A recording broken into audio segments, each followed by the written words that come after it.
Right, Ryan Lowe has left Preston North End by mutual consent just one game into the Championship season.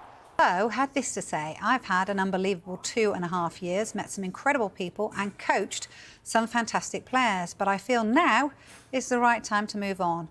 I've always stressed since I walked through the door that if I can't take the club any further, I'd leave it to someone else. And that's what I'm doing." Including the last 5 matches of last season, the season opener was Preston's 6th consecutive defeat. Now, Preston failing to score in any of those games as well. A Preston director, Peter Ridsdale, gave his account of Lowe's decision to leave the club. Ryan sent me a text yesterday morning asking if I was going to be in to the training ground. I said yes, I'll be there at 10. He asked to see me. We spent the next on and off 4.5 hours together. And Ryan just said, look, I just want to go. I can't take the club any further forward.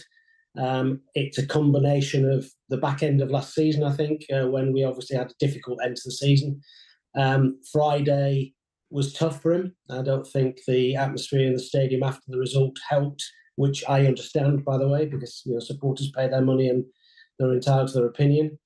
And he said he was enjoying Mondays to Fridays, but not Saturdays. And he just felt from his family point of view and his point of view, he'd like to go. And we sadly wished him all the best. Look, I think Ryan will be the first to tell you that for some time the supporters have felt we ought to make a change, that Ryan probably thought we might have initiated something at the end of last season and we didn't. As a football club, we're proud of the fact we don't just hire and fire managers. But he was not in a great place yesterday. I think he felt the pressure. And to be honest, when you see somebody in that situation, you just have to acknowledge that sometimes the relief of making the decision is one you have to accept.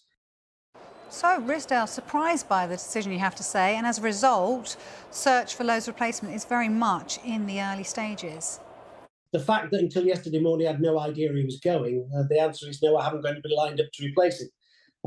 The only thing that is amazing, first of all, Mike Marsh has taken on the job, certainly for the next 2 games. He's been a breath of fresh air this morning in terms of the way he's approached it. He's not skipped a beat. He's spoken to the players. They're out there training ahead of tomorrow's game against Sunderland, so we'll see how the next 2 games goes. But also, as I'm sure you can imagine, my phone's been in meltdown this morning, so I was having a bet with the owners as to how many applications I'd have by lunchtime, and certainly it's close to what I thought it might be. So we will take our time. We'll try and get it right. Well, it was Sheffield United who inflicted that final defeat on Lowe, and Chris Wilder was surprised by the news. Why are we involved? Why have I been involved in it since I was 30 odd? I know it's nuts.